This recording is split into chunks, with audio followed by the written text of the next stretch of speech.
साढ़े साती गोचर का एक महत्वपूर्ण भाग होता है जिसका अलग से एनालिसिस करना जरूरी है। 7.5 साल चलती है। लगभग एक तरीके से देखें तो एक महादशा जैसा समय हो जाता है साढ़े साती का। तो साढ़े साती है क्या? जो भी अभी आपको बताया गया है, पीछे दिनों में क्या बताया गया कि गोचर का ग्रह कुंडली के ग्रहों के ऊपर से गुजरे, यही पूरा सार था। और इस बात की सत्यता यही साढ़े साती से ही साबित हो जाती है कि साढ़े साती कब होती है। जब शनि का गोचर चंद्रमा के ऊपर से होता है तो व्यक्ति की साढ़े साती होती है। कुंडली में चंद्रमा जहां बैठा होगा, जब गोचर का शनि उसके पिछली राशि में आएगा तो साढ़े साती शुरू हो जाएगी। और जब चंद्रमा से अगली राशि में को पार कर जाएगा तब खत्म होगी। यानी जहां चंद्रमा है उससे पिछली राशि में शनि के आने से साढ़े साती शुरू होती है। जहां चंद्रमा है वहां फिर अगले भाव तक रहती है। शनि एक राशि पे कितने साल रहता है? 2.5 साल। तो इसको कितनी राशियां पार करनी है? 3। तो 2.5 2.5 साल जब चलेगा 3 राशियों पे तो समय क्या हो जाएगा? 7.5 साल। 2.5 साल इस पे रहेगा, 2.5 यहाँ, तो 5 और 2.5 ये 7.5। 7.5 साल की साढ़े साती होती है। और हर 30 साल बाद जब पहली बार साढ़े साती लगेगी तो उसके 30 साल बाद पुनः आएगी। आमतौर पे तीसरी साढ़े साती व्यक्ति की जो होती है उस समय व्यक्ति बूढ़ा होता है। और अगर किसी व्यक्ति की साढ़े साती जीवन के शुरुआत में अर्ली एज में आएगी तभी वह व्यक्ति इस तीसरी साढ़े साती पार भी कर पाता, क्योंकि 30 30 90 साल हो जाएगा ना। तो ये हो गया साढ़े साती का कॉन्सेप्ट। अब इसी से पता चलता है चंद्रमा के ऊपर शनि का प्रभाव एक राशि पीछे से ही पड़ने लगता है। जहां चंद्रमा है वहां फिर होगा, फिर अगली राशि पर भी हो जाता है। तो गोचर का महत्व इसी से स्पष्ट हो जाता है। अब एक विशेष बात साढ़े साती में जानना, साढ़े साती कैसे आएगी, क्या ये समझ में आ गया ना वीरेंद्र जी? शनि का गोचर चंद्रमा के ऊपर से होना, चंद्रमा के ऊपर से यानी पिछले भाव से ही मान लिया जाता है, क्योंकि चंद्रमा क्या है? सबसे कोमल ग्रह है, मन का कारक है। सबसे कोमल ग्रह के ऊपर से सबसे कठोर ग्रह का गोचर होता है। तो जैसे साढ़े साती में शनि का गोचर चंद्रमा के ऊपर से असर करता है, ऐसे किसी भी ग्रह का गोचर कुंडली के हर ग्रह के ऊपर से होना प्रभाव डालता है। शनि का जब गोचर जा रहा तो हम साढ़े साती कहते हैं, और यह आमतौर पे कटु अनुभव जीवन में देती है।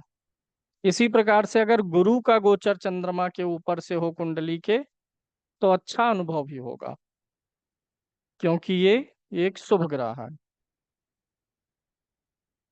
गुरु शुभ ग्रह है। तो हमेशा देख सकते हैं आप, जब भी गुरु का गोचर आपके जन्म कुंडली के चंद्र राशि से होता है तो उस समय जीवन में कुछ नया सीखने को मिलता है। नया ज्ञान, नई ऊर्जा, नए लोगों का सानिध्य मिलता रहता है। तो फिलहाल हम अपनी चर्चा को साढ़े साती तक ही रखते हैं। किसी भी ग्रह के गोचर में नियम कॉन्सेप्ट वही चलेंगे। इस कुंडली में चंद्रमा कहाँ बैठा हुआ है? 10th हाउस में, 10th भाव में। चंद्रमा 10th भाव में है। जब ये पैदा हुए तो शनि कहाँ था? सिंह राशि में। यानी साढ़े साती नहीं चल रही थी, वही कर्क से सिंह में गया होगा। साढ़े साती कब आएगी? फिर जब शनि पूरा गोचर करता हुआ घूम फिर के पहुंचेगा वापस तब। अब साढ़े साती वास्तविक रूप से कब असर करती है और वास्तविक असर कब खत्म होता है, इसका कॉन्सेप्ट जानिए।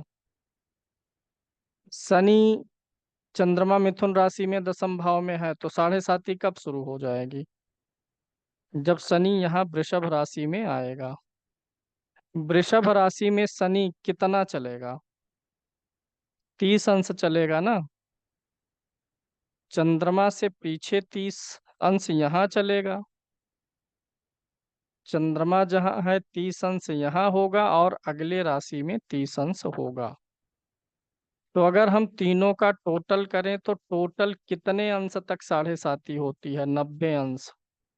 शनि जब इन 90 अंश की गति को पार करता है तब तक साढ़े साती चलती है।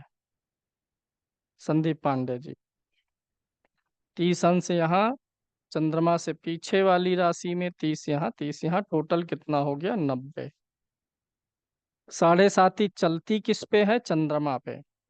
टोटल कितना है? 90।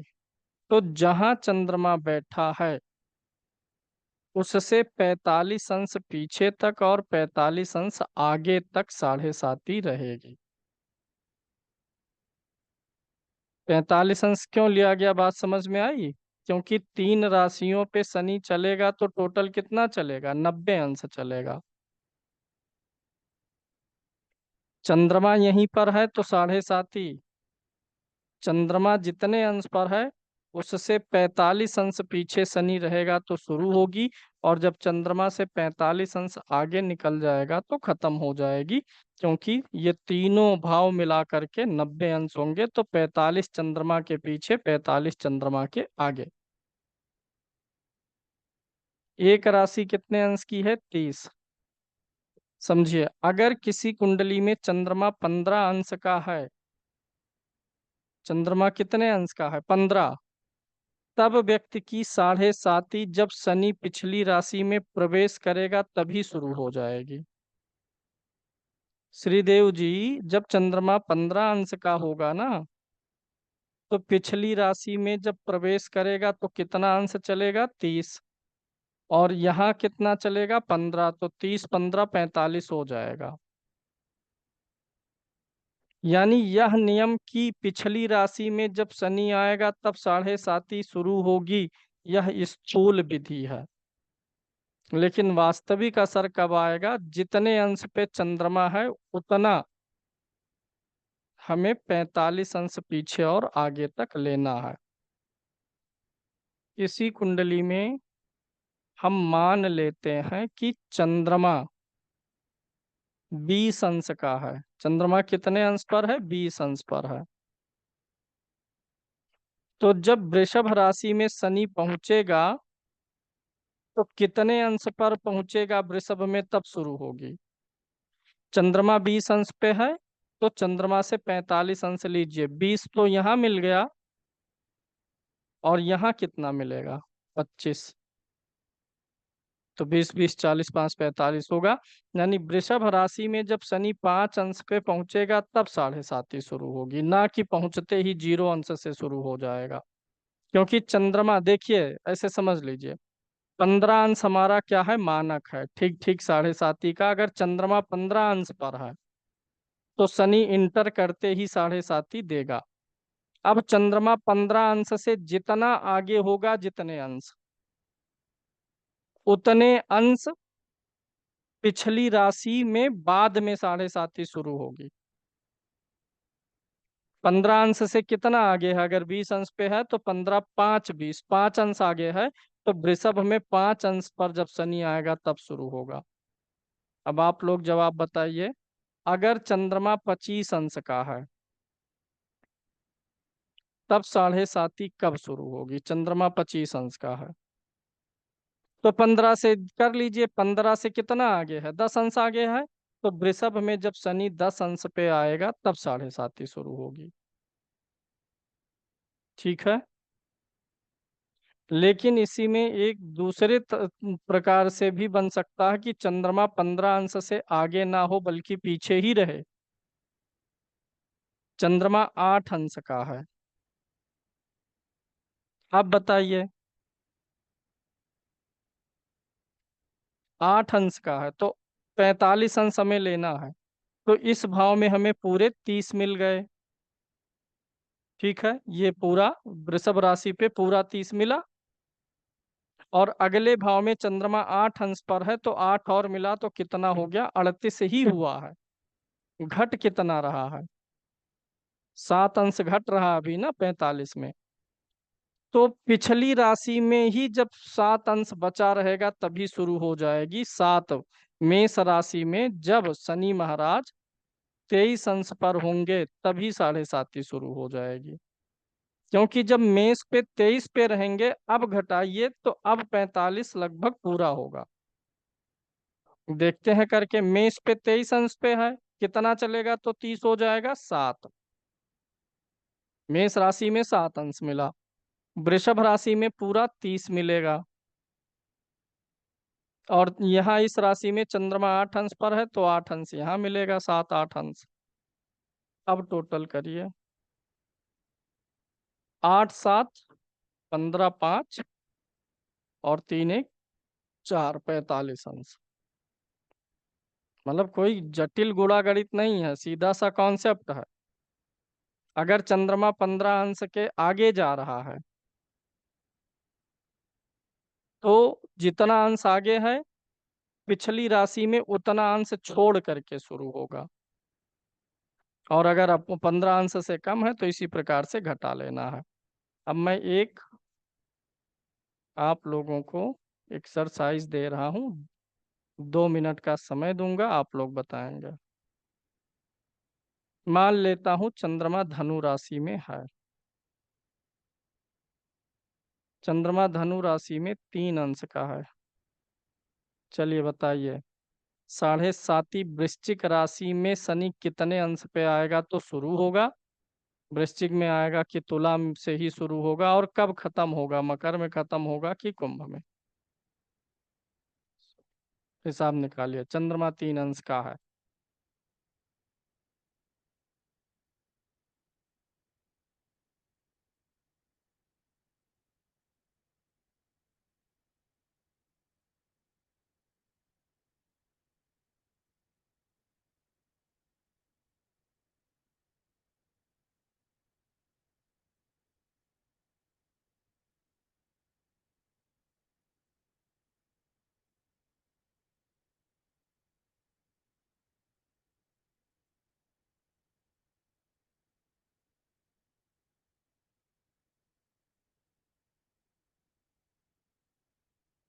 चलिए कैलकुलेट करते हैं। धनु राशि में 3 अंश का है, चंद्रमा से पीछे 45 अंश चाहिए, आगे 45 अंश।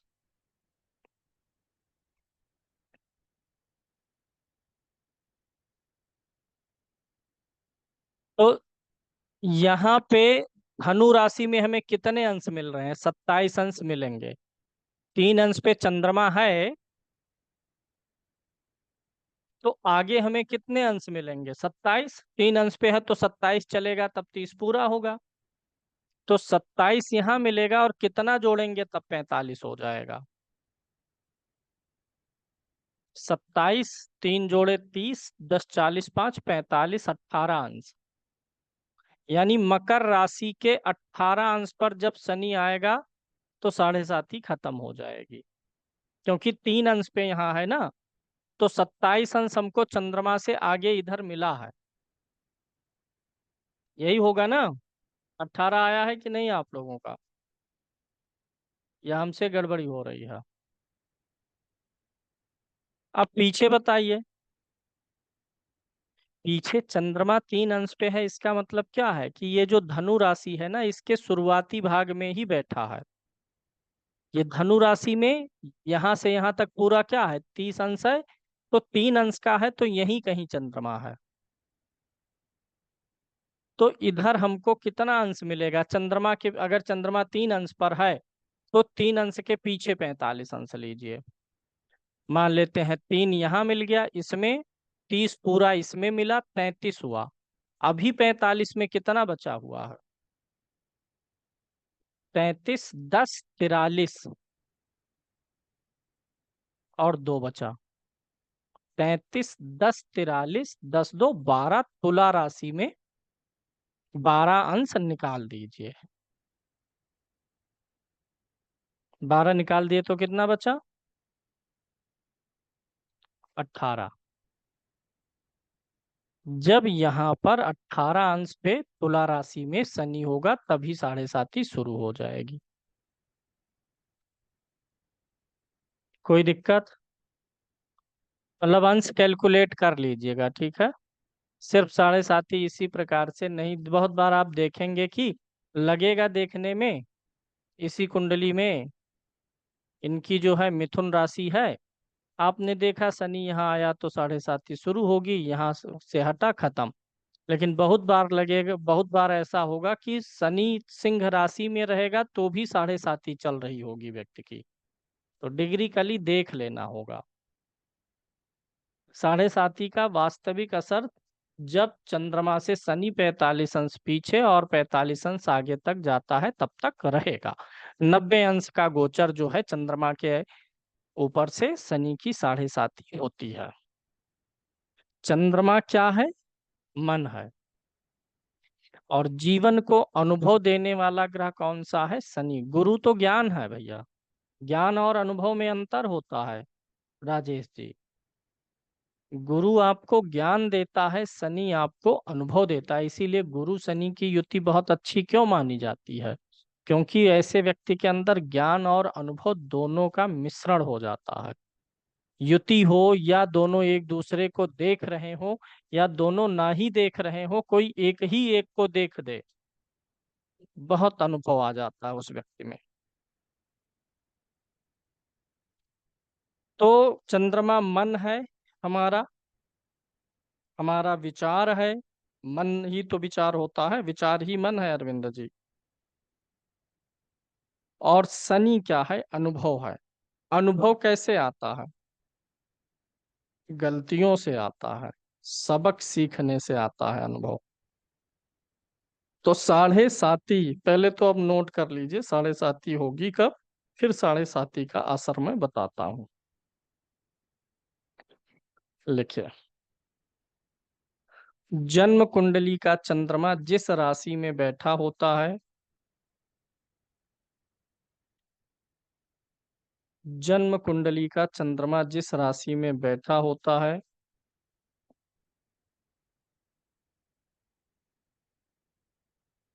उस राशि से पिछली राशि,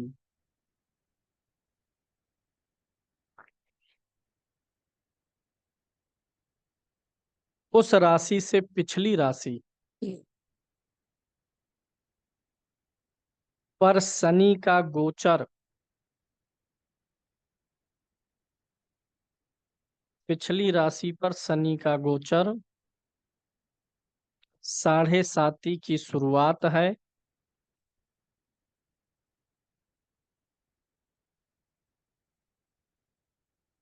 और चंद्रमा से अगली राशि,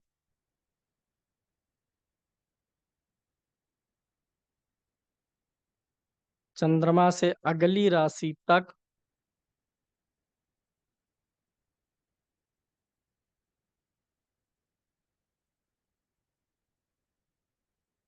शनि का गोचर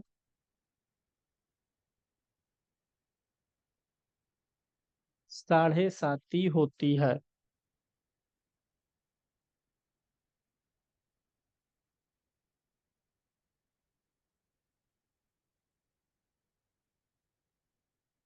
यानी साढ़े साती में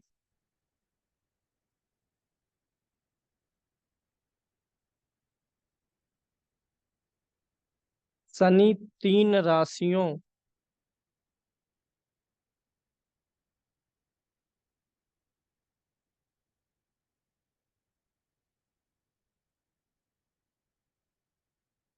को पार करता है,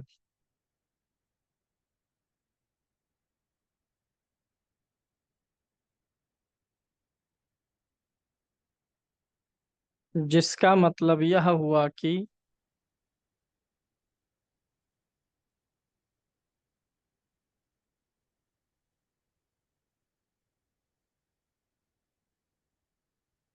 शनि की साढ़े साती 90 अंश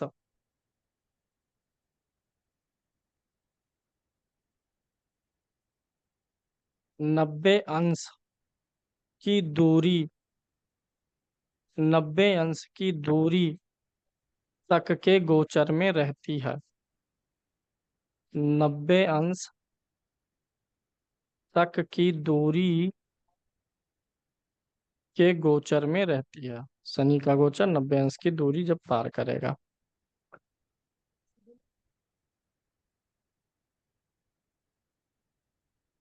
सर, आपने शुरू में बोला कि साढ़े साती आपने शुरू में बोला कि साढ़े साती 30 साल चलती है, लेकिन सर 30 साल कैसे चलेगी? क्योंकि अपनी कुंडली में जैसे 9 ग्रह के बाद भी जब 10वें ग्रह पे शनि आएगा तो सर साढ़े साती चालू हो जाएगी। तो बेसिकली साढ़े साती 22.5 साल में वापस आ रही है अपने घर, अपने उसमें कुंडली में। सर 30 साल नहीं हुआ ना? भी देखते हैं क्या लिखे आगे।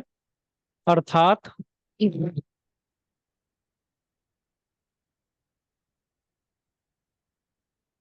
चंद्रमा से 45 अंश पीछे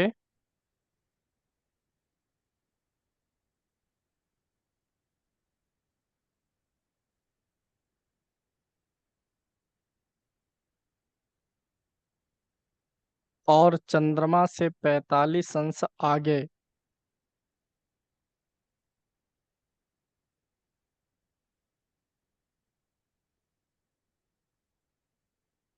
चंद्रमा से 45 अंश पीछे और चंद्रमा से 45 अंश आगे शनि का गोचर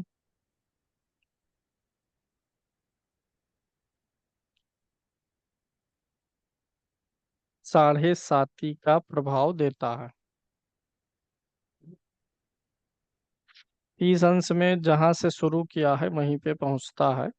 अब आगे दो राशियां और पड़ती हैं तो वो 5 साल उसी लिए कटेगा। देखिए,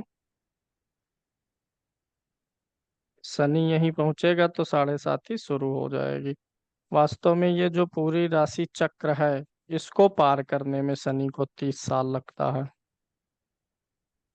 लेकिन साढ़े साती पिछली राशि से ही शुरू हो जाती है ना। अगर इसी राशि पे शुरू होती, इसी पे खत्म होती, तब 30 साल लगता। राजी जी सही कह रही हैं। यानी यहाँ पर हमारे पास साढ़े ढाई ढाई पाँच दो सात, साढ़े 7 साल तो शनि की साढ़े साती में जाते ही हैं। तो बचा कितना? 22.5 ही बचा, जब पूरा मिला करके ही 30 साल का चक्र है। तो हर 22.5 साल पे आती है। मतलब आपकी राशि पे शनि का गोचर हर 30 साल पे आएगा। 30वें साल फिर शनि यहाँ पे पहुंच जाएंगे राशि पे। साढ़े सात ही पहले आ जाएगी। क्या लिखें? 45 अंश आगे, सर साढ़े 45 अंश साती का पीछे। प्रभाव दिखता है। हाँ दिखता है। मतलब ये यहाँ ये ध्यान रखना है आपको। सिर्फ आगे और पीछे नहीं देख लेना है राशि को, डिग्री भी देख लीजिएगा। बहुत बार लगेगा जया मिश्रा जी कि साढ़े साती खत्म हो गई है, लेकिन साढ़े साती चलती रहेगी। और बहुत बार लगेगा शुरू हो गई है, लेकिन वह शुरू नहीं हुई रहेगी। डिग्री जब मिलाएंगे तब पता चलेगा।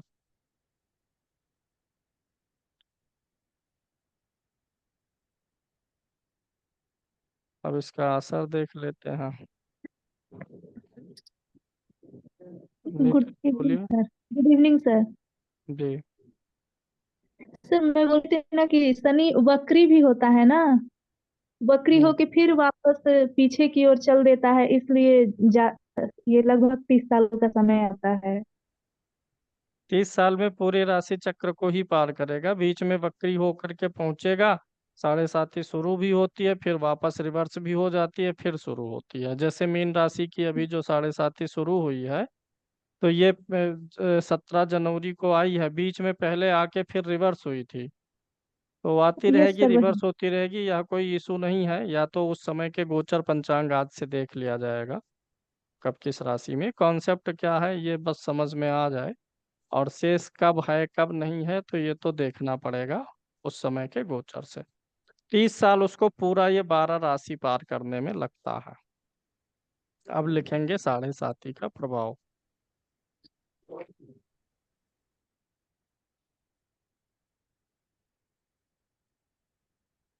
पहला असर तो ये चंद्रमा मन है, इसलिए पहला असर साढ़े साती व्यक्ति को मानसिक स्तर से मजबूत बनाती है, यानी मानसिक रूप से इतना परेशान करेगी कि व्यक्ति मजबूत हो जाएगा। जो दुनिया को हमेशा मधुर नजर से देखता था, उसको समझ में आ जाएगा दुनिया मधुर नहीं है। चोर चांडाल बैठे हैं, मौका पाते ही जो है लूट लेने वाले हैं। पहले साढ़े साती के पहले व्यक्ति का नजरिया समाज के प्रति बड़ा अच्छा रहता। जाएंगे, सिटी में उतरे, नए नए पहुंचे, कहीं भी गए, कुछ दिक्कत हुई, दो लोग आ गए अजनबी मदद करने, अरे भैया चलो हम घर तक छोड़ देते हैं आपके। अब उनको ये अनुभव नहीं है कि अगला व्यक्ति क्यों, जिससे जान ना पहचान वो हमारी मदद उनको छोड़ देगा, जहां तक जाएंगे क्यों कर रहा। रास्ते में जाएंगे, ठगे जाएंगे, तब वहीं से अनुभव मिल जाएगा कि अजनबी व्यक्ति पे भरोसा करने के कारण से ऐसा हुआ। साढ़े साती इंसानों को पहचानना सिखाएगी। पहला असर क्या हो गया कि यह अनुभव देती है, मानसिक रूप से मजबूत करती है। दूसरा, जीवन में, दूसरा असर, जीवन में सभी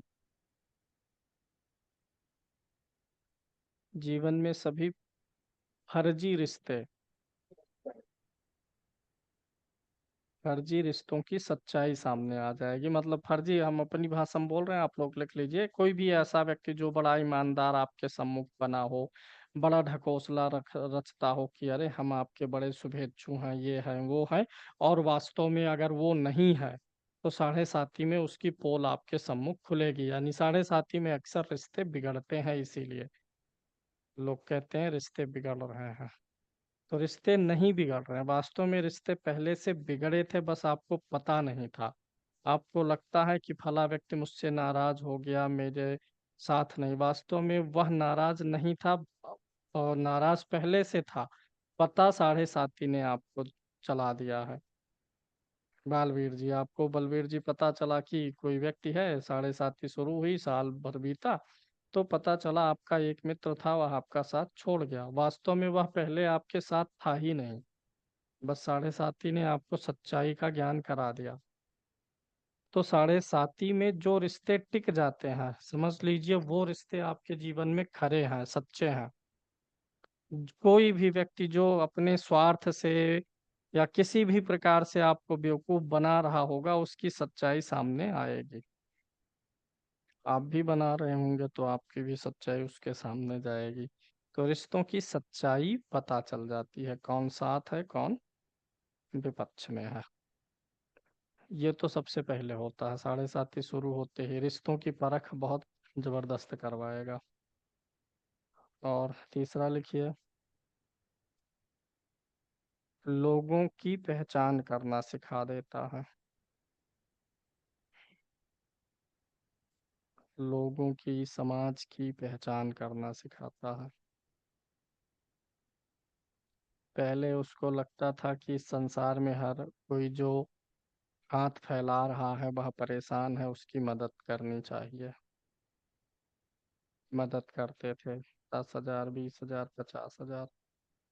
साढ़े साथी आएगी तो समझा देगी कि भैया ये जो मदद का हाथ फैलाते हैं सब, इसमें से ये सिर्फ ठगने का काम कर रहे हैं। वास्तविक मदद पाने वाले जो लोग हैं, उनकी पहचान करना सीखो। होता है ना अक्सर श्रीदेव जी। अभी आप बाहर, अभी इसी में पूछो किसी से, आप बाहर निकल के पूछिए, भैया जिनको जो जरूरतमंद है, गरीब है, आ जाए, मैं 10-10 हजार बांटने वाला हूँ, पूरा मोहल्ला चला आएगा अभी। मतलब साढ़े साती यह भी सिखाती है कि लोग आपको बेवकूफ बना सकते हैं। People can make you fool. आपका धन लेने के लिए या किसी भी प्रकार से साढ़े साती चलेगी ना, और तब देखेंगे नए बिजनेस पार्टनर आएंगे, लालच देंगे। कुछ बच्चे तो साढ़े साती में नौकरी के लिए पैसा दे देते हैं, फंस जाते हैं। तो साढ़े साती वगैरह में नौकरी वोकरी के लिए पैसा ना देने के लिए सलाह दीजिएगा, समझ जाइएगा कि अब ये हम, जैसे कई बार स्थितियां आती हैं हमारे सामने, साढ़े साती होती है तो हम नहीं रोकते हैं कि आज हम रोके, कल को कहें कि आप ना रोके होते तो पैसा दे दिए होते, नौकरी लग गई होती। तो हम अपने ऊपर कोई आक्षेप लेते नहीं हैं, बता देते हैं साढ़े साती है, सोच विचार के दीजिएगा। अक्सर इसमें काम होता नहीं है, वो भी गलत काम है, नौकरी के लिए पैसा देना। साढ़े शनि महाराज कुछ भी गलत नहीं, जितने गलत चीजें आपके जीवन में उन सबको उखाड़ के फेंकेंगे, रिश्ता हो कुछ भी हो। आप गलत आदत में हैं, उन आदतों को भी खत्म करेंगे दंड दे दे करके। आप समझ ही नहीं पाएंगे मैं क्यों पीड़ित हूँ साढ़े साथी में। तो आप अपने ऊपर ध्यान दीजिए कि मेरी कोई ना कोई आदत, हरकत, आचरण गड़बड़ है। तो साढ़े साती व्यक्ति के आचरण को दुरुस्त करने के लिए आती है। लिख लीजिए, साढ़े साती व्यक्ति के आचरण को दुरुस्त करती है।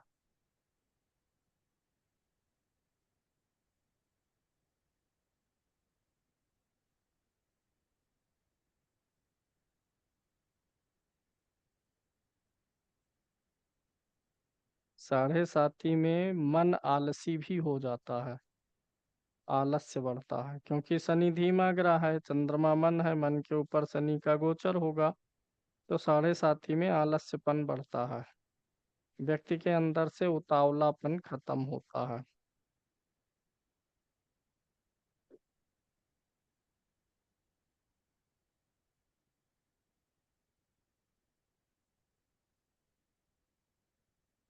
साढ़े साती में जीवन में पहले की गई कुछ गलतियों की पुनरावृत्ति होने की संभावना रहती है। जैसे साढ़े साती नहीं था तब कुछ गलती किए थे, वैसी ही कुछ परिस्थितियां फिर बनेंगी। शनि महाराज कष्ट लेंगे। आप एक बार बेवकूफ बने थे, किसी ने आपको ठगा था, तो साढ़े साती में फिर ठगने वाले लोग आएंगे। शनि महाराज कष्ट करेंगे कि जब पहले ठगे थे तो उसको भूल गए, ठगाए गए थे कि याद है उसका एक्सपीरियंस, अगर भूल गए हैं तो फिर से एक्सपीरियंस करवाएंगे। तो साढ़े साती में जो व्यक्ति पूर्व में गलतियां, हर व्यक्ति से जीवन में गलतियां हुई हैं, बहुत बार बहुत चीजों में हुई हैं। ज्यादातर गलतियां तो भरोसा करने के ही कारण से हो जाता है। फाइल दे दिए ले जाने के लिए, यहाँ से वहां तक, किसी भरोसा करके वो फाइल लेके ही इधर उधर कर दिया। ये गलती पहले किए हैं, फिर उस समय जो है कसम खाए कि अब फाइल नहीं देंगे किसी व्यक्ति को, स्वयं पहुंचाएंगे, या ऐसा कुछ भी है। फिर साढ़े साती आई तो ऐसा अवसर आ गया, एक आदमी आया अजनबी, बोले ले जाओ दे दो, बोला अब ले जाऊंगा दे दूंगा, दे दिए, तो फिर अब वहां फिर झेलेंगे। तो पहले जो गलतियां हुई हैं वैसी ही कुछ गलतियां होने की संभावना साढ़े साती में रहती हैं। रीटेस्टमेंट होता है। तो ये हो गया, आलस्यपन बढ़ाएगा। तीसरा जो है, इसमें 3 चरण होंगे साढ़े साती के, 2.5 2.5 साल का 3 चरण। चंद्रमा से जब पिछले भाव में होगा तो ये पहला चरण, ये दूसरा चरण, ये तीसरा चरण। ठीक। पहले चरण में शारीरिक तकलीफ, लिखिए, मतलब ओवरऑल सब कुछ रहेगा, लेकिन साढ़े साती के पहले चरण में शारीरिक तकलीफ अधिक रहेगा।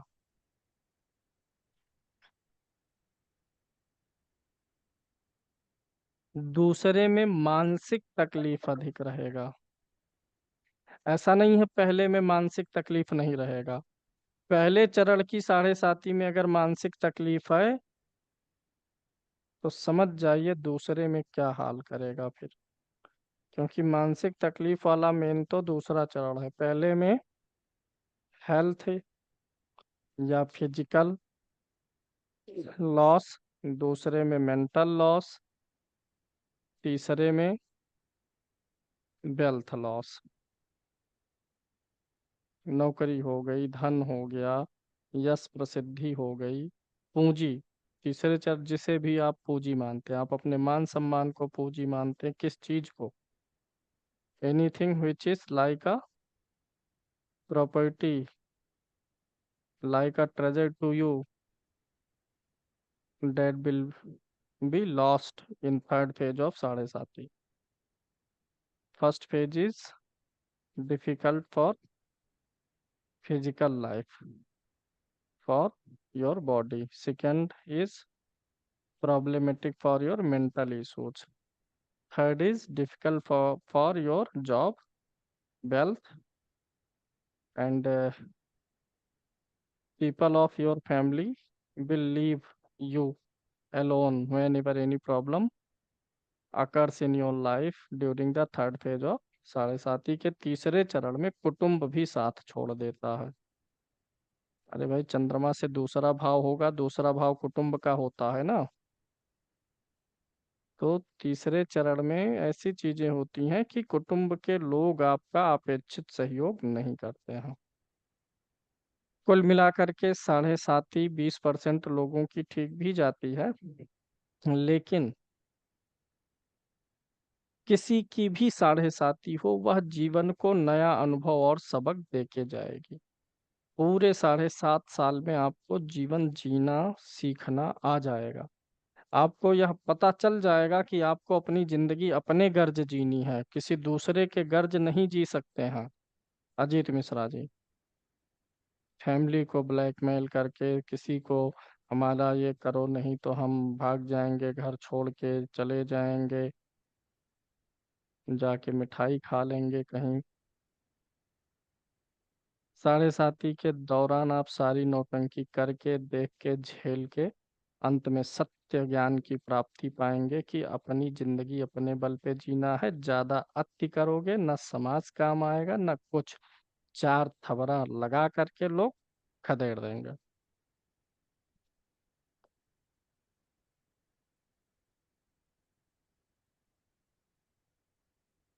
आवाज नहीं जा रही है, आवाज कम जा रही है.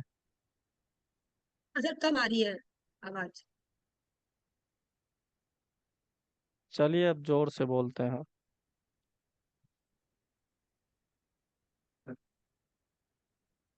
जब उसको सिर पे लगा लेते हैं तब कम जाती है. अब सामने ऐसे माइक कर लेते हैं इसका, अब ज्यादा सही जा रहा होगा. तो साढ़े साथी कुल मिला करके क्या करती है, जीवन को अनुभव से भर देती है, सबक सिखा देती है. अब अगर किसी की कुंडली में राजयोग अच्छे हों, जैसे हमें कब महसूस होता है ज्यादातर मामलों में कि साढ़े साथी गड़बड़ है, जब आम तौर पे फाइनेंशियली हमें प्रॉब्लम आती है. आज के दौर में फाइनेंशियली प्रॉब्लम सबसे ज्यादा प्रॉब्लम देता है. तो अगर किसी की कुंडली में राजयोग है, धन का योग अच्छा है, तो साढ़े साथी चलने के बावजूद भी उसको फाइनेंशियली प्रॉब्लम नहीं आएगी. तो उस व्यक्ति को बहुत ज्यादा नहीं महसूस हो पाता. जैसे अडानी जी का हिंडनबर्ग आया, साढ़े साथी चली, हिंडनबर्ग आ गया तो क्या हुआ, नुकसान हुआ, शेयर गिर गए, सब कुछ हुआ. लेकिन कुंडली का राजयोग था तो भाई अरबपति गिरा भी तो भी अरबपति रहा. कई हजार अरब थे, पता चला चलो ठीक है 1,000 कम हो गया. किसी के पास 5 अरब है, साढ़े साथी आके 4 अरब कर दी, क्या फर्क पड़ता है. फर्क तो हमें आपको पड़ जाएगा, 1 लाख है आई 10,000 कर दी. तो अगर राजयोग, लेकिन जीवन का सबक तो सिखाई ना, कि हाँ कुछ हमेशा अपनी धुन में मस्त होके चलने में भलाई नहीं है. पीछे और भी लोग हैं, विरोधी भी हैं, जो हिंडनबर्ग की रिपोर्ट लाएंगे और कंपनी डुबा देंगे, प्रयास करेंगे. समझ में आया कि सारी दुनिया में हम अच्छा कर रहे हैं, अच्छे हैं, तो सब अच्छे नहीं हैं. तो साढ़े साती अनुभव तो देती है. अब अगर राजयोग है तो आर्थिक स्थिति पे बुरा असर नहीं आता. किसी की 10 लाख रुपए महीने की आमदनी है, साढ़े साती में पता चल रहा है कुछ गलत चीजों के कारण से या गलत तरीके से 1 आध लाख रुपए की हानि हो जा रही है. हर 2-4 महीने में 1 लाख रुपए की हानि हो रही है. कोई मित्र लेके चला गया, वो देने का काम नाम नहीं ले रहा है, कहीं तो इन्वेस्ट कर दिए थे, वहां बेकार हो गया. अब 10 लाख रुपए में साढ़े सात 3,50,000 नुकसान होता रहेगा तो बहुत फर्क नहीं पड़ेगा, क्योंकि आमदनी बड़ी है, सप्लाई बड़ी है कुंडली की तरफ से.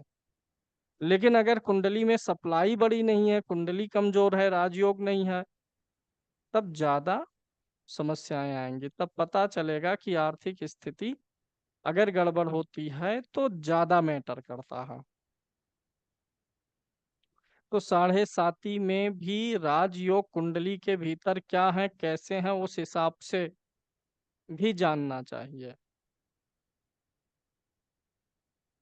डिग्री कली देखना है, डिग्री वाइज साढ़े साती कब शुरू कब अंत। साढ़े साती व्यक्ति को अनुभवी बनाती है।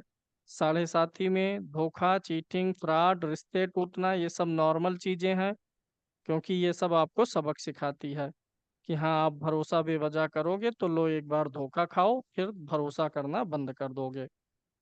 रिश्ते जिनको आप बहुत ज्यादा तवज्जो दे रहे हैं लेकिन वो वास्तव में बनावटी रिश्ते हैं निर्मल जी, वो वास्तविक रूप से कुछ नहीं है, सिर्फ आपके साथ हैं आपका इस्तेमाल करने के लिए, आपको पैसे का इस्तेमाल करने के लिए। वो ऐसे रिश्तों की हकीकत सामने आ जाएगी। जो आगे साढ़े साती में जो रिश्ते टिक गए हैं वो रिश्ते आपके लिए खरा सोना है, उनको कभी भी उनका साथ नहीं छोड़िएगा। साढ़े साती में जो साथ दे ले गया, समझ लीजिए ये तब के निकला हुआ रिश्ता है, वो बढ़िया चलेगा। साढ़े साती एक तरीके से दशा जैसा ही मान के चलना है। अब एक विशेष चीज होती है, अगर किसी व्यक्ति की साढ़े साती चल रही हो और शनि की दशा भी चल रही हो, लिखिए, अगर साढ़े साती के साथ साथ शनि की महादशा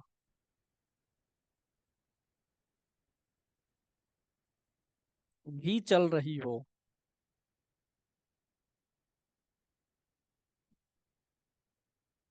तो ऐसा समय विशेष रूप से परेशानीदायक हो जाएगा। मतलब साढ़े साती की जो परेशानियां हैं वह और डबल हो जाती हैं, व्यक्ति रो देता है, साढ़े साती भी हो, शनि की दशा भी हो।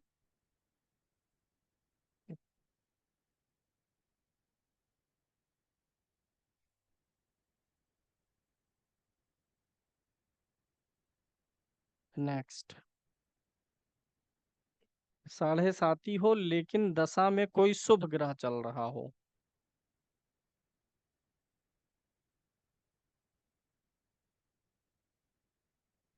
तो कुछ गनीमत रहती है। गनीमत मतलब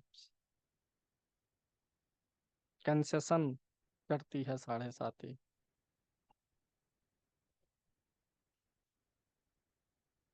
तो कुछ गनीमत रहती है।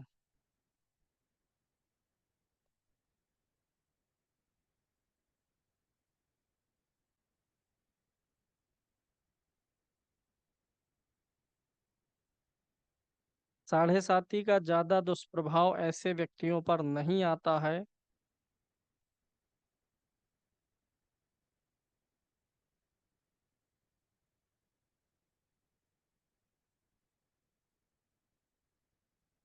जो शुद्ध आचरण करते हैं, गुड कंडक्ट। आपकी आदत है कि आप आमतौर पे लोगों का अपमान कर देते हैं। You insult people frequently. Office में है, कहीं है, कोई कुछ बोला तो आप उसको भुड़क लेते हैं, तीखा बोलते हैं, ऐसी आदत है आपकी। साढ़े साथी आपकी इस आदत को सही करेगी, सबक सिखाएगी। मान लीजिए एक व्यक्ति सीधे मुंह नहीं बोलता था किसी से, अपनी गर्ज पड़ने पे बोलता था, साढ़े साती आई, टेढ़े बोलता था। अब साढ़े साती में कोई ऐसा व्यक्ति मिल गया, बोले टेढ़ा, बस तुरंत पकड़ लिया कॉलर, भिड़ा दिया सिर 4 बार दीवार में। समझ में आ गया भैया, आज तक तो सब सहे पलट के कोई वार नहीं किया, अब पता चला कोई वार भी कर सकता है, उसी के बाद छोड़ देंगे। फिर कहेंगे हमारे साथ गलत हुआ। नहीं, जो आप गलत करते आ रहे हैं उसको सही करने के लिए साढ़े साती प्रतिक्रिया करती है। तो सही आचरण है कोई ऐसा आचरण जिसके कारण से दूसरे व्यक्ति को कष्ट होगा तो साढ़े साती आपको सबक सिखाएगी, परेशानी होगी। हाँ, साढ़े साती में लिखिए दूसरों के मामलों में बिल्कुल दखल नहीं देना चाहिए। साढ़े साती के दौरान never interfere in people's quarrel, लोगों के झगड़े में बिल्कुल मत फंसिए, दखल नहीं देना है। दूसरों के मामलों में दखल नहीं देना है, ज्यादा हित किसी का नहीं बनना है। एक लोग थे, उनका विवाह हो गया, तो उनकी साली, साली मतलब पत्नी की बहन, वो किसी से प्रेम प्रसंग में थी। तो वो, जबकि दोनों की जाति धर्म वगैरह भी सेम थी, तो ज्यादा चालाक बनी कि घर वाले पता नहीं, मतलब लड़की के घर वाले तो माने जाते, लड़का वाला पार्टी थोड़ा ऊंचा था, अमीर था। तो लड़की ने सोचा मानेंगे कि नहीं इसके घर वाले, और नहीं मानेंगे तब इतना धन संपत्ति सुख प्रॉपर्टी मिलेगी इसके यहाँ शादी करके। तो प्रेम प्रसंग में थी, तो सोची पहले कोर्ट मैरिज ही कर लेते हैं, तो जब ये कर लेंगे तब तो मानेंगे ही घर वाले लड़के के। तो कोर्ट मैरिज करने के लिए, कोर्ट मैरिज नहीं था वो, मंदिर वाला था, सर्टिफिकेट जो आर्य समाज वाला होता है, जिसको अब कोर्ट ने इनवैलिड कर दिया है। तो ये लोग शादी करने के लिए योजना बनाए। तो इनके जो जीजा थे, ये कहे कि बिल्कुल हम दो दो प्यार करने वालों को मिलाएंगे भैया, गवाह बनना है तो चलो हम गवाह बनेंगे। फिर धीरे सुनाई दे रहा था क्या? हेडफोन लगा लिया करिए, राजी जी चिल्लवाती हैं हमको। तो वो तैयार हो गई, मतलब वो लोग तो ये भी तैयार हो गए कि हाँ, उनकी बहन और उनके जीजा दोनों लोग है कि हम सपोर्ट करेंगे। जाके गवाह वाह बन गए भैया, दस्खत वस्खत लगा दिए। अब घर वालों को पता ही नहीं, घर वालों को जब ऑल ऑफ सडन पता चलेगा तो धक्का तो लगेगा, डांट फटकार पड़ेगी कि नहीं पड़ेगी? पड़ेगी, बिल्कुल पड़ेगी। तो जब लड़के के घर वाले जाने, सब कुछ पता चला, अब लड़के के घर वाले बिगड़े। रोज कला होता था, लड़के के भाई घर वाले बोले नहीं करना है, जब ऐसी बात है कि था मामला तो बातचीत करना था, धर्म सेम था और जाति वगैरह का भी कोई इशू नहीं था, दोनों ही ब्राह्मण थे। वो लड़की जब बात ही नहीं करना चाहिए, सीधे सर्टिफिकेट ला के दिखाना चाहिए, घर वालों को भी बुरा लगा कि अब ये अच्छी लड़की नहीं है, ऐसा वैसा। 1-2 महीने तक कलह चला। अब उसी कलह में क्या हुआ, लड़का अत्यधिक पी लिया था, क्या हुआ, जाकर के वो सुसाइड कर लिया। अब सुसाइड कर लिया जब, अब लड़के के घर वाले मामला बनाए तगड़ा, जो जो गवाही ववाही लगे थे उसकी उनकी शादी में दिए थे, सबको सबक सिखाना शुरू किया, पैसा वाला तो था ही। साढ़े सात ही चल रही थी, जो गवाही बने थे एक, उनको तो हम जानते हैं ना, हमसे मिले भी थे, घर छोड़ के 1 महीना भगे हुए थे दोनों मियाँ बीवी, क्योंकि वो उनकी साली ही तो थी, उनकी बहन थी उनकी पत्नी की। तो बहुत ज्यादा जिगर नहीं दिखाना चाहिए साढ़े साती में। तो यहाँ पर क्या था, दूसरे के मामले में दखल देना ही था, ऐसे बहुत सारे केस हमने देखे हैं। बिल्कुल नहीं, किनारे रहिए, ज्यादा शुभ चिंतक मत बनिए। जानते हैं ये दया, परोपकार, ये सब कहाँ चलता है जीत मिश्रा जी? कोई भूखा है खाना खिलाइए, वस्त्र नहीं है वस्त्र दीजिए, बीमार है दवा नहीं है तो दवा दीजिए, ये सब होता है परोपकार। ऐसा नहीं होता परोपकार कि आप कोई भी मिल गया कुछ कह दिया, लो लाख रुपए ले जाओ, 50 ले जाओ, 1000 ले जाओ। ये नहीं, ये बेवकूफी है। यही करोगे तो ग्रह सबक सिखाएंगे।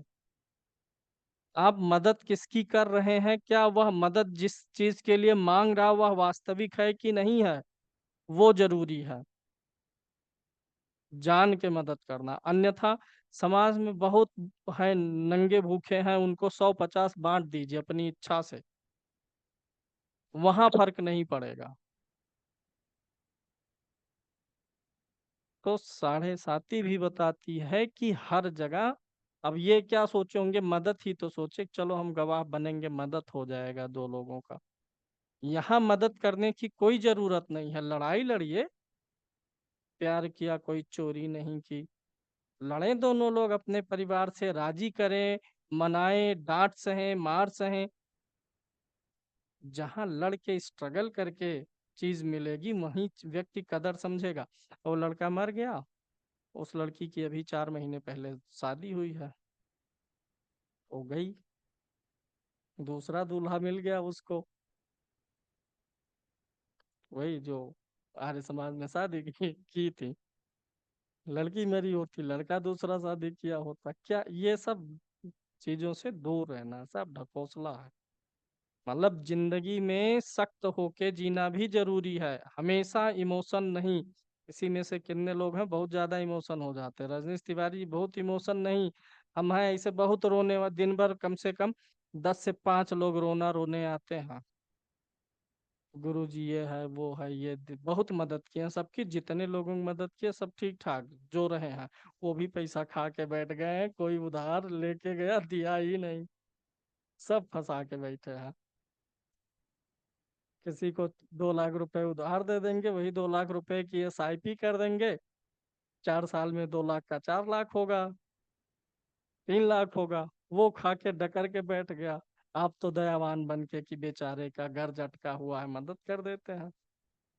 ये सब साढ़े साती मजबूत करती है हृदय को, दिल को सिखा देती है समझना। अब आ जाते हैं साढ़े साती के उपाय पर।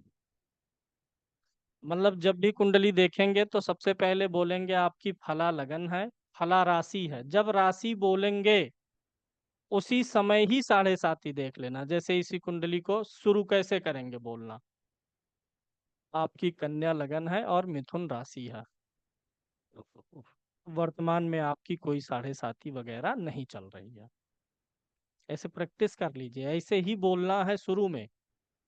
कोई भी उसका क्वेश्चन हो, पहले क्वेश्चन पे नहीं जाना है। नहीं तो कुछ लोगों की आदत होगी, पूछे हैं विवाह के लिए, विवाह कब होगा, कैसा होगा, या विवाहित, तो आ जाएंगे सीधे 7वें भाव पे, नहीं आना है। पहले जब भी कुंडली देखेंगे तो पहले लग्न और राशि बोलेंगे। इन केस आपसे बर्थ डिटेल गलत हो गया, मानवीय भूल हो गई, 2000 के बजाय 2001 गलती से डाल दिए हैं, तो जब आप लग्न और राशि बोलेंगे तो पहली चीज ये, अगला व्यक्ति आपको अगर गलत होगा तो वही सुधार देगा, नहीं पंडित जी मेरी तो सिंह राशि आती है,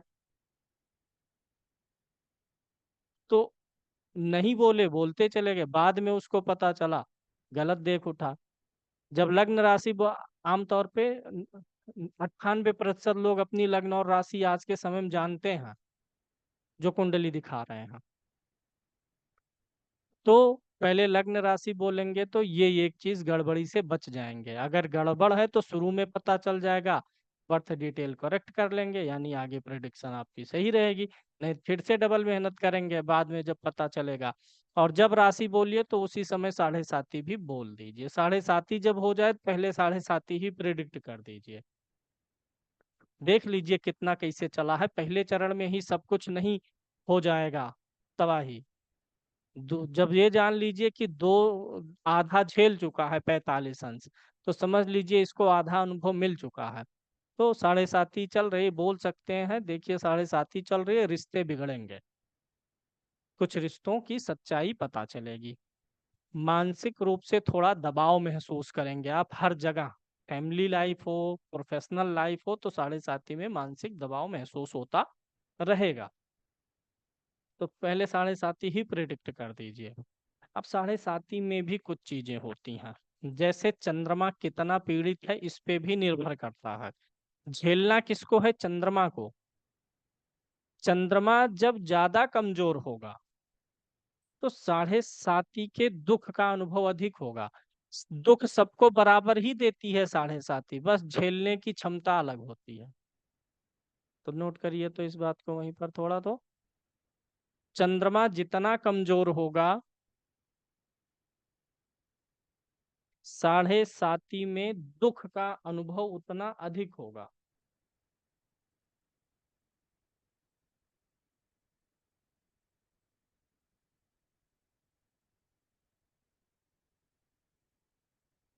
सबको वैसे भी पता है कि साढ़े चंद्रमा हमारा मन है, विचार है। तो चंद्रमा अगर मजबूत ही है तो हमारे अंदर आत्मविश्वास अधिक रहेगा, आत्मबल अधिक रहेगा, तो हम ज्यादा झेल पाएंगे।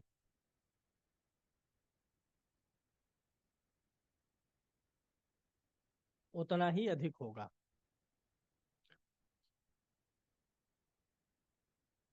दूसरा, अगर किसी की कुंडली में ही शनि चंद्रमा की युति होगी, यानी जब व्यक्ति पैदा हुआ था उसी समय शनि का गोचर चंद्रमा के ऊपर से था। अगर किसी कुंडली में शनि चंद्रमा की ही युति होगी, कुंडली में ही युति होगी,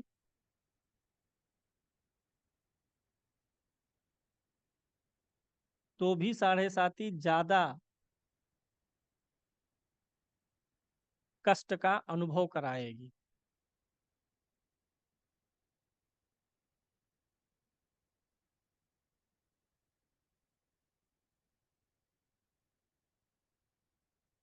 देखिए, कुछ लोग छोटी छोटी तकलीफ में बिलख उठते हैं, और कुछ लोग थोड़ी बड़ी तकलीफ पड़ने पर भी धैर्य रख लेते हैं। यही निर्भर करता है चंद्रमा के बल पे, कि छोटी कोई आ गया, आपको कुछ बोल दिया, आप उत्तेजित हो गए छोटी सी बात पे, यानी चंद्रमा में आपके बल नहीं है। चंद्रमा में बल है, चंद्रमा अच्छा है, मजबूत है, तो वही वह व्यक्ति बोले, उकसाए, आप ज्यादा देर तक धैर्य रख लेंगे। तो चंद्रमा बलवान होता है तो साढ़े साती को ज्यादा झेल लेता है, आत्मबल बना रहता है। यानी कुंडली में विष दोष हो तो साढ़े साती का भी असर अधिक आता है। अगली चीज यहाँ देखेंगे तो साढ़े साती के दौरान भाव कौन कौन से मिल रहे हैं ये भी जरूरी है। अभी मान लीजिए मीन राशि है, मेरी ही मीन राशि है, साढ़े साती मौके पे चल रही है, जिनकी भी है उनकी चल रही है। किन किन राशियों की चल रही है? साढ़े साती वर्तमान में मकर राशि की चल रही है, कुंभ की चल रही है, और मीन की चल रही है। मकर की तो आखिरी चरण चल रही है, कुंभ का दूसरा, मीन का पहला चल रहा है। अब मीन राशि हमारी है, और पहला चरण जब चल रहा है तो शनि कहाँ है? कुंभ पे, दूसरे पे मीन पे होगा, तीसरे में शनि नीच राशि में होगा। ध्यान दीजिएगा। तो अब यहाँ जो प्रिडिक्शन होगा, पहले दूसरे से ज्यादा बुरा तीसरा दिख रहा है, क्योंकि तीसरे चरण की साढ़े साती में शनि नीच का होगा। नीच मतलब अशुभ फलकारी अधिक हो जाएगा। तो ये भी देख लेना है कि जो साढ़े साती चल रही है वह किन किन राशियों में होते हुए चल रही है। अपनी मूल त्रिकोण राशि में है, स्वराशि में, तो उतना बुरा नहीं है। मकर राशि के लिए उतना गड़बड़ नहीं है शनि, क्योंकि जब मकर राशि में 12 में था तो गुरु की राशि में था, शुभ ग्रह की राशि में था। दूसरी चीज, मकर राशि के लिए शनि लग्नेश ही होता है, और जब साढ़े साती का तीसरा चरण होगा तो भी शनि स्वाग्रही रहेगा। यानी अलग अलग राशियों के लिए साढ़े साती में भी मापदंड बदल जाएंगे।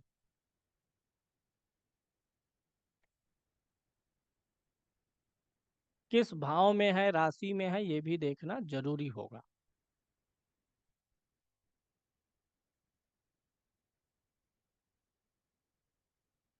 हमेशा एक जैसा ही नहीं बोलना। अच्छा, अब ये बताइए, किसी की मेष राशि है, उनके लिए साढ़े साती का कौन सा चरण सबसे ज्यादा कष्टकारी रहेगा? मीन में पहला होगा, मेष में दूसरा और वृषभ में तीसरा चरण होगा। दूसरे में ज्यादा गड़बड़ रहेगा ना, क्योंकि यहाँ नीच का रहेगा।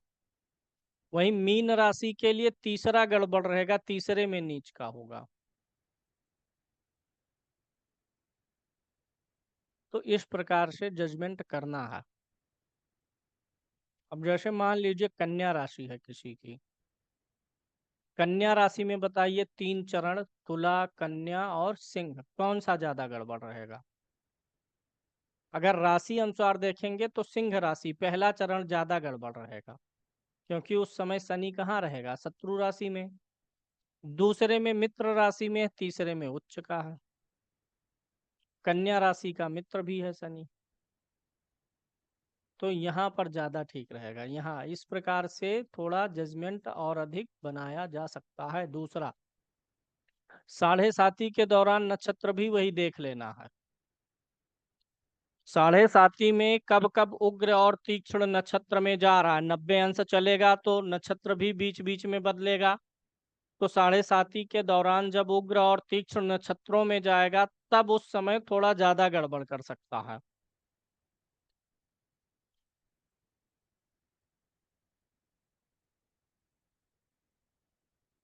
अब मान लीजिए किसी की साढ़े साती चल ही रही है, गोचर से ही चलेगी। जैसे इनका चंद्रमा है, मान लेते हैं शनि गोचर में यहीं आ गया, और गोचर में गुरु भी दृष्टि डाल दिया है। हालांकि शनि कितने दिन रहेगा? 2.5 साल। और बृहस्पति 13 महीने दृष्टि डालेगा अधिकतम। तो गोचर में जब शनि जहां जहां चल रहा है साढ़े साती में, जब जब शुभ ग्रह की दृष्टि आ जाएगी, तब तब रिलीफ मिलता रहेगा। नोट करते रहिएगा अपने हिसाब से। उग्र या तीक्ष्ण नक्षत्र में गोचर के दौरान साढ़े साती ज्यादा कष्टकारी हो जाएगी। साढ़े साती में शनि के गोचर के दौरान शुभ ग्रह की दृष्टि, विशेष रूप से बृहस्पति की शुभ ग्रह की दृष्टि युति होने पर साढ़े साती थोड़ा शांत हो जाएगी। इसीलिए 7.5 साल बराबर नहीं जाता, कभी 2, 4, 6 महीने बड़े खराब जाएंगे, फिर लगेगा नॉर्मल है। ऐसा नहीं है लगातार 7.5 साल अगर किसी को परेशान कर देगा, तब तो फूल के गोलगप्पा हो जाएगा उसका पूरा जीवन।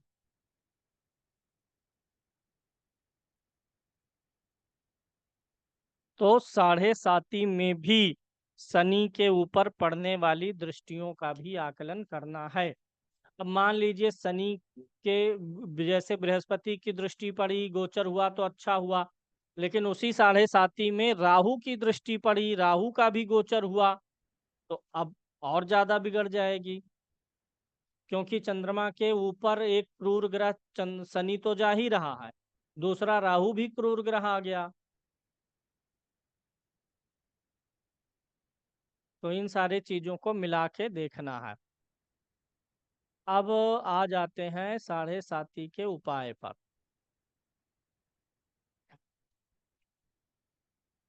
आप लोग अपना सुपर एडवांस वाला ग्रुप खोलिए, उसी में भेज रहा हूँ।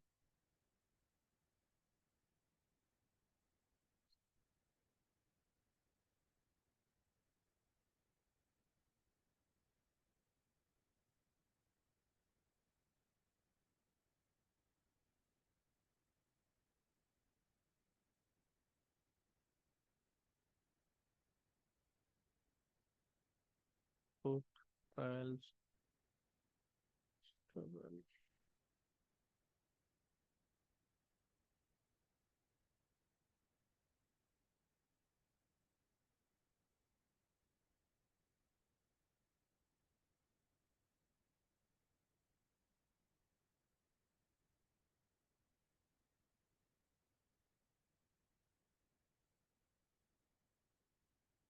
भेज रहा हूँ, ढूंढ रहा हूँ कहाँ पर है।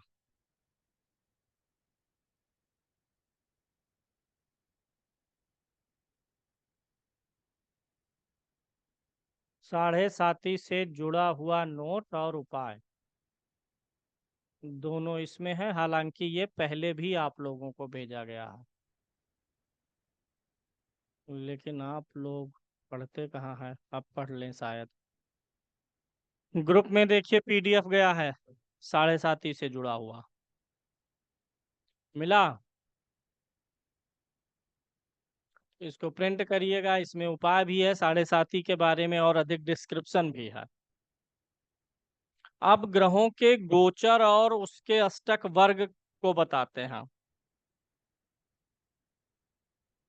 क्योंकि अष्टक वर्ग का इस्तेमाल गोचर के लिए ही होता है।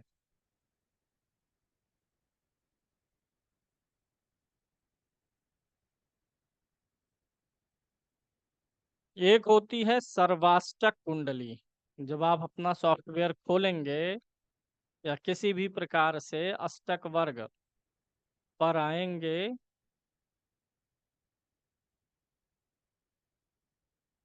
अब ये कैलकुलेशन अष्टक वर्ग का नहीं समझाएंगे, ये आपको सॉफ्टवेयर से ही निकालना है या ऐप से निकालिए। जो मोबाइल में फ्री वाला ऐप होता है उसमें आपको तब मिलेगा जब आप पीडीएफ डाउनलोड कर लेंगे। एक ऐप है ना, प्रचलित है, सब लोग उससे बनाते हैं कुंडली, तो उसमें आपको मिलेगा जब आप पीडीएफ डाउनलोड करेंगे तब। कहाँ चला गया।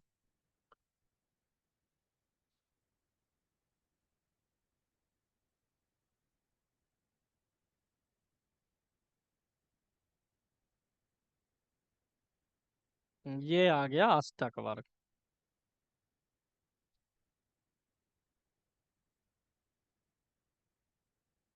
अष्टक वर्ग में क्या होता है, जो आपकी लग्न है वो लगन रहेगी। कन्या लगन है तो कन्या लगन सारी गिनतियां वैसे लिखी रहेंगी, राशि ग्रह नहीं लिखा रहेगा।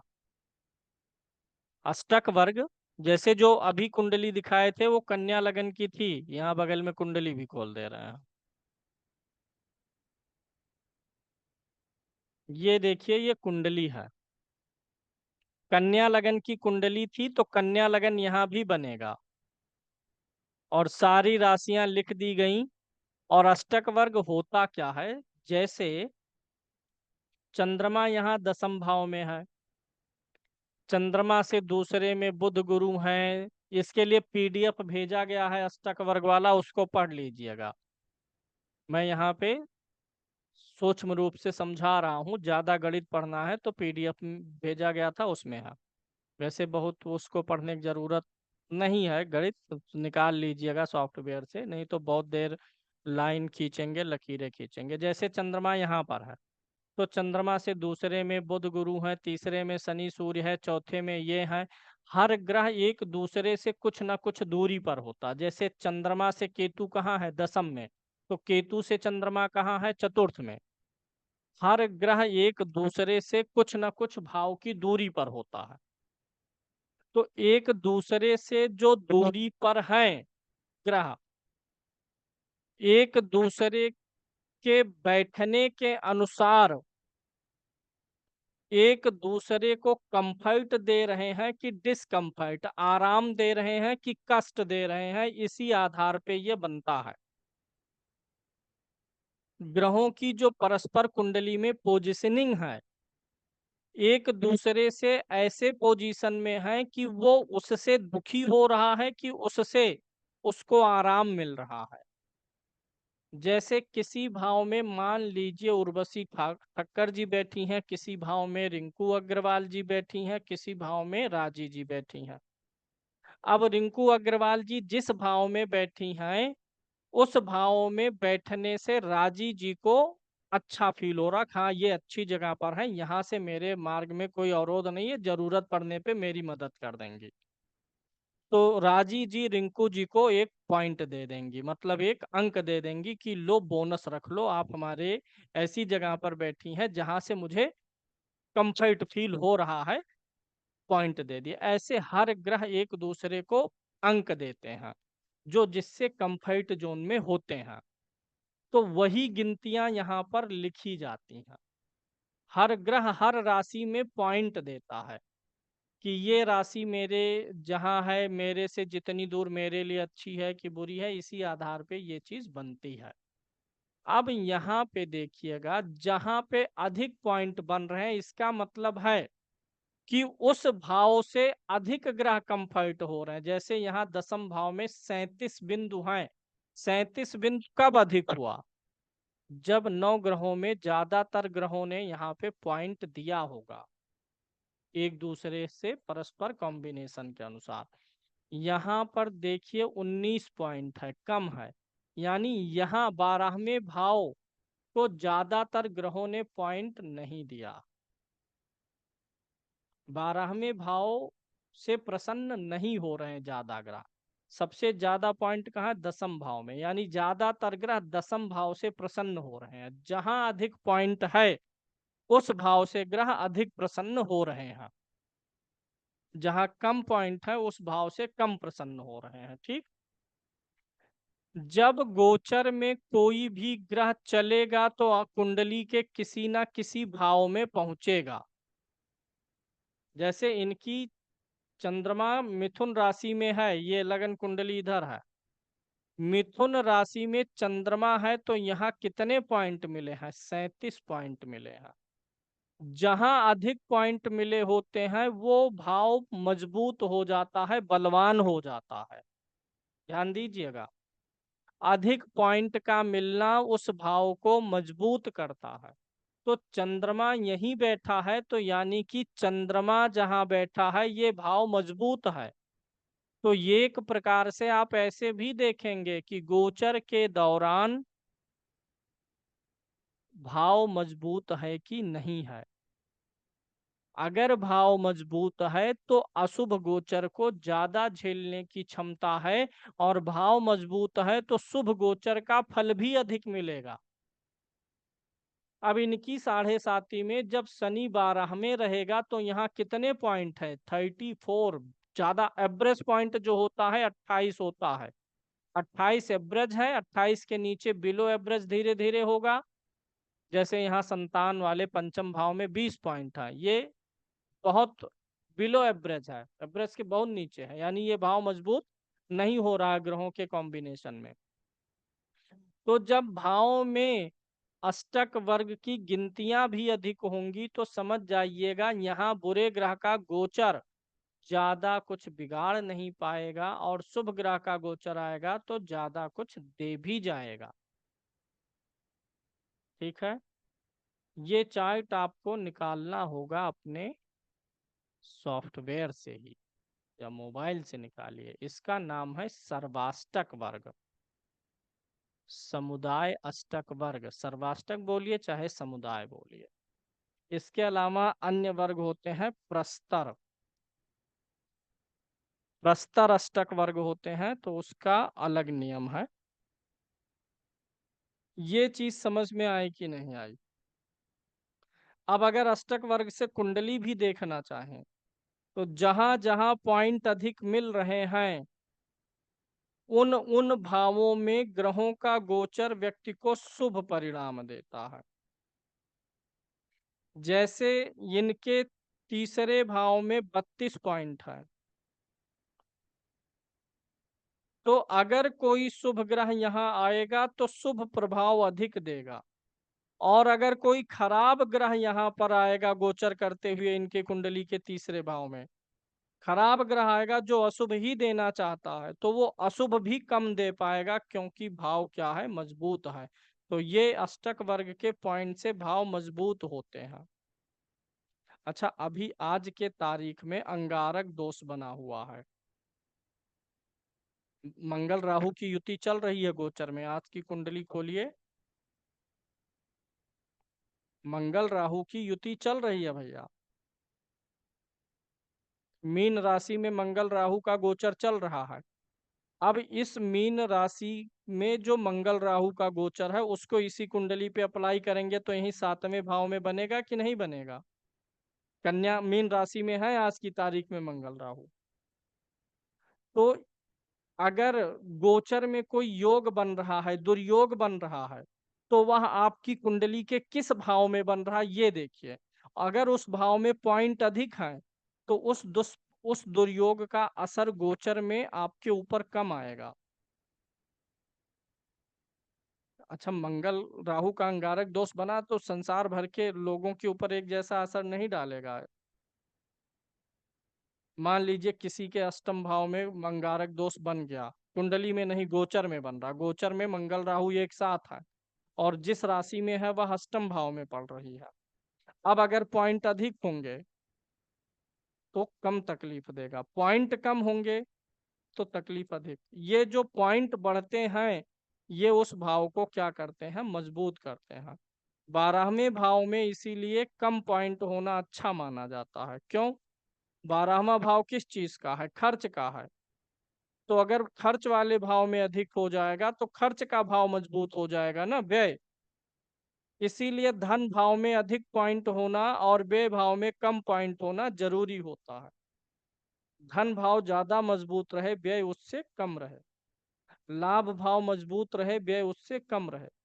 किसी की कुंडली में धन भाव में कम पॉइंट हो, लाभ में कम हो और व्यय में अधिक आ जाए तो व्यक्ति वो कितना भी कमाएगा बचत नहीं हो पाएगी, आएगा जाएगा, कैश की उसके पास कमी रहेगी।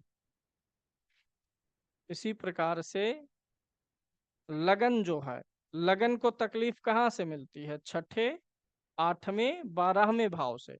लगन के पॉइंट अगर छठे, 8वें, 12वें से अधिक होंगे तो लाइफ में इजीनेस उतना अधिक होगा। इस कुंडली में लगन में कितने पॉइंट है, 24, 24 है, छठे भाव में कम है। तो ये छठा भाव क्या है, विरोधी है, प्रतिद्वंदी है।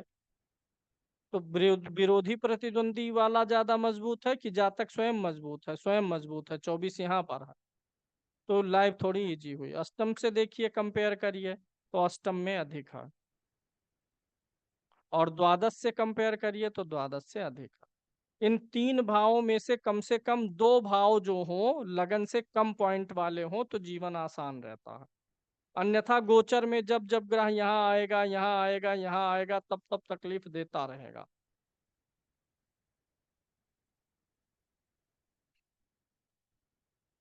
तो ये सर्वाष्टक वर्ग निकाल के देखिएगा। रिंकू जी बोलिए।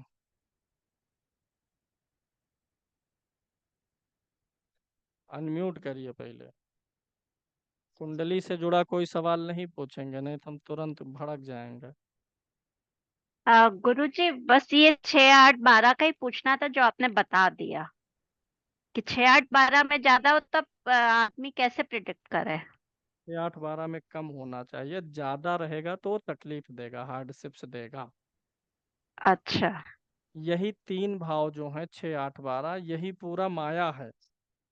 छठा रोग ऋण शत्रु, 8वां पतन, अपयश, दुर्भाग्य, अचानक वाली चीजें और 12वां लॉसेज। इंसान इन्हीं सब चीजों से तो पीड़ित है। यही तीनों निकल जाए तो सर्व सुखी हो जाएंगे सब लोग। तो 6, 8, 12 3 भाव हैं, 3 में से कम 2 भाव लगन से हल्के रहेंगे, पॉइंट कम रहेंगे तो जीवन ज्यादा आसान रहेगा। ज्यादा रहेंगे तो उतना ही ज्यादा स्ट्रगल रहेगा। 6, 8, 12 में कम पॉइंट होना ठीक है, लेकिन 8वें में अधिक पॉइंट होना ये थोड़ा सा आयु को बढ़ाने का भी काम करेगा।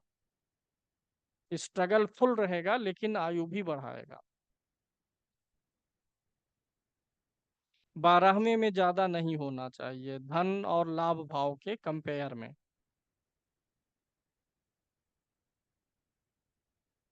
जब जब जहां अधिक पॉइंट है, जब जब गोचर में शुभ ग्रह वहां जाएगा तब तब व्यक्ति को लाभ दे देगा। जैसे तीसरे में शुभ ग्रह आएगा तो इनको अच्छा लाभ दे देगा, चौथे में शुभ ग्रह आएगा अच्छा लाभ देगा, 5वें में 20 पॉइंट है तो गोचर में शुभ ग्रह भले आएगा लेकिन लाभ अधिक नहीं दे पाएगा क्योंकि भाव ही बलवान नहीं है। जिस चीज से मुझे लड़ाई लड़नी है वो तो मजबूत होना चाहिए। तलवार ही मेरी कमजोर है तो मैं युद्ध में मैदान में युद्ध क्या करूंगा। भाव कमजोर है, शुभ ग्रह भले हैं लेकिन भाव में बल जितना रहेगा रस उतना ही तो निचोड़ के दे पाएगा ग्रह, भाव में ही रस ही नहीं है तो अधिक अंक वाले भावों में जाता है। अब जैसे 9वां भाव क्या होता है, भाग्य, 10वां क्या होता है, कर्म, 11वां क्या होता है, लाभ। अगर किसी की कुंडली में भाग्य भाव के पॉइंट अधिक हो जाएं, लाभ के अधिक हो जाएं, कर्म का कम रहे, तो कम कर्म में ही व्यक्ति अधिक लाभ पा जाएगा, क्योंकि भाग्य भी सबल है, लाभ भी सबल है। कर्म में अधिक पॉइंट हो और लाभ में कम हो, भाग्य में कम हो, तो मेहनत अधिक, परिणाम कम। लगन में जो पॉइंट है और सप्तम में जो पॉइंट है, अगर इनके बीच बिग डिफरेंस है, तो पति पत्नी के हाव भाव नेचर में बिग डिफरेंस रहेगा, ज्यादा अंतर रहेगा। लगन आप स्वयं है और सप्तम आपका जीवन साथी, दोनों में ज्यादा अंतर हो गया, 8 से अधिक पॉइंट का अंतर हो गया, तो दोनों के नेचर में बिग डिफरेंस आएगा। गोचर का प्रयोग ये अष्टक वर्ग का प्रयोग मुख्य रूप से गोचर के लिए करना है। साढ़े साती चल रही है, किस भाव में है, क्या वहां पे पॉइंट अधिक है, भाव मजबूत होगा अगर, तो दुष्प्रभावों को ज्यादा झेलेगा। यानी अधिक पॉइंट होने से क्या होता है, अगर खराब ग्रह का गोचर है तो उसका खराब प्रभाव कम मिलेगा, और अगर शुभ ग्रह का गोचर है तो अच्छा प्रभाव अधिक मिलेगा। मतलब ये पॉइंट भाव के बल को बताता है। छठा, आठवां, बारहवां कितना भी अधिक हो जाए ठीक है, लेकिन लगन से कम रहे। 32 पॉइंट हो तो भी नहीं दिक्कत है, बशर्ते लगन में 35 हो जाए।